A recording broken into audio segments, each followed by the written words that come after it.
Dulu saat awal karir saya pernah ditempatkan oleh kantor di sebuah kota kecil di pedalaman Sulawesi Selatan. Pekerjaan saya saat itu adalah sebagai analis kredit modal kerja, merangkap sales, merangkap debt collector. Harap maklum, itu kota yang sangat kecil, yang bahkan air bersih pun agak sulit dicari waktu itu. Sehingga kantor cabang kami tidak mempunyai banyak analis. Jadilah analis yang ada diperdayakan habis-habisan. Salah satu nasabah saya waktu itu sebut namanya Pak Haji. Namaku Pak Haji. Pak Haji adalah pemilik sebuah supermarket terbesar di kota tersebut. Walau judulnya supermarket, tapi jangan dibayangkan seperti Transmart atau Hypermart atau bahkan Farmers dan Transmarket. Ini lebih seperti toko kelontong, tapi memang paling besar dan lengkap di kota itu. Saat kredit Pak Haji jatuh tempo, saya mengurus perpanjangannya. Dengan perhitungan prospek bisnis, beliau masih stabil untuk beberapa tahun ke depan. Tak hanya itu, plafon kreditnya pun saya naikkan. Saya senang, Pak Haji pun senang. Semua senang. Kami bergandengan tangan dan berdansa bersama-sama di atas indahnya riba. Nah, suatu malam yang sunyi, saya dapat panggilan telepon dari istri Pak Haji. Pak Haji mengabarkan bahwa supermarketnya terbakar. Nada bicaranya panik sekali, dan kepanikan menular ke saya. Dalam kepanikan, saya masih membatin. Kenapa beliau menelpon saya yang cuma seorang karyawan biasa ini? Kenapa nggak nelpon damkar atau polisi? Tapi saya tepis pikiran itu jauh-jauh untuk sementara. Saya pun menelpon kepala cabang saya, yang ternyata sudah dikabari juga oleh Bu Haji. Pak Kepala Cabang menyuruh saya datang ke supermarket Pak Haji secepat mungkin. Agak kegelagepan juga saya mendengarnya. Bukan apa-apa, saat itu sudah pukul 1 pagi. Kalau saya diculik pocong gimana? Namun dalam keadaan gawat darurat, Pak Kepala Cabang sepertinya berubah menjadi seorang feminis ekstrim, tanpa peduli bahwa saya adalah perempuan yang ringkih dan rapuh. Dengan tegas beliau berkata, "Ayo ke tempat Pak Haji sekarang. Kamu langsung ke kantor ya. Pinjam mobil kantor. Minta kuncinya sama security. Sebentar lagi saya menyusul ke sana." Jadilah saya perempuan rantau yang saat itu masih berusia muda.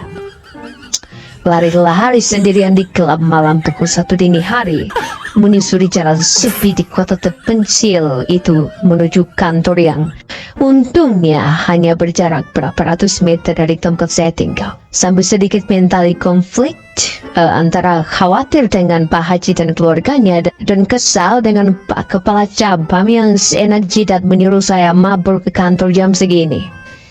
Dia sih enak punya mobil dinas. Iya, saya harus lari maraton sambil menyingali. Untung Tuhan melindungi saya dari gangguan pocong dan kroni-kroninya. Setelah saya sampai di tempat kejadian, sudah banyak warga dan polisi di sana. Saya ikut bergotong royong mengangkat air dengan kekuatan fisik yang setingkat protozoa. Belakangan saya tahu kenapa tidak menelpon damkar. Karena ternyata di kota kecil itu belum ada damkar. Dan alasan kenapa saya dan Pak Kepala Cabang mengikuti telepon, mungkin karena kami terlibat dalam proses modal kerja toko kelontong tersebut. Nah, setelah kejadian itu, kami melakukan restrukturisasi terhadap kredit Pak Haji. Namun kemudian muncul masalah baru, klaim asuransi.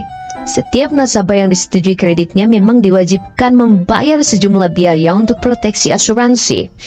Fungsi asuransi ini untuk melindungi bank dan nasabah apabila terjadi sesuatu jika nasabah tidak bisa menyelesaikan hutangnya.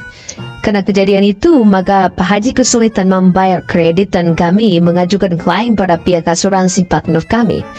Namun ternyata pihak asuransi mempersuitnya. Alhasil, Pak Haji merongrong saya siang malam untuk mendesak proses klaim tersebut. Tentu saja saya sakit kepala. Di satu sisi saya harus berurusan dengan pihak asuransi. Di sisi lain saya harus mendengarkan 1001 keluhan Pak Haji yang tak bisa juga saya temukan solusinya. Saya paham kesulitan beliau, tapi saya pun tak bisa banyak membantu. Karena harus mengikuti prosedur klaim yang bertele-tele itu. Pokoknya saat itu saya sudah mumet sekali memikirkan prospek kasus tersebut. Mana Pak Haji makin lama makin hostile pada pihak bank. Dan di luar itu saya harus tetap kejar target. Harus tetap nagih pula ke nasabah-nasabah macet lainnya yang semuanya hobi mengajukan barang. Alah, Makjang, rasanya saat itu saya ingin diadopsi oleh Pak Yusuf-Kala. Pak JK, sang penguasa Sulawesi Selatan, tolong adopsi saya. Saya janji nggak gigit deh. Pada akhirnya polemik asuransi Pak Haji masih bergulir sampai saya kembali ke Jakarta. Tak lama setelah tiba di Jakarta, saya putus kontak dengan Pak Haji, Pak Kepala Cabang, dan nyaris semua kolega saya di sana. Entah bagaimana akhir drama dari musibah itu, saya tak pernah cari tahu juga. Yang jelas saya ingat bagaimana hari menembus malam dengan rasa was-was itu. Dengan rasa was-was diterkam kunti dan diculik pocong. Saya ingat bau gosong dari sisa bakaran tempat itu. Saya ingat ekspresi wajah Pak Haji dan keluarganya yang sangat bingung dan sedih juga putus asa saat itu. Andai waktu diputar kembali, saya pun tetap akan melakukan hal yang sama. Hanya saja mungkin saya akan tinggal di sana lebih lama. Tidak terburu-buru resign dan kembali ke Jakarta karena mendapat panggilan interview di perusahaan lain yang saya targetkan saat itu. Mungkin dengan begitu saya bisa membantu Pak Haji menyelesaikan polemik asuransinya. Mungkin. Terima kasih sudah mendengarkan. Aida Lengke.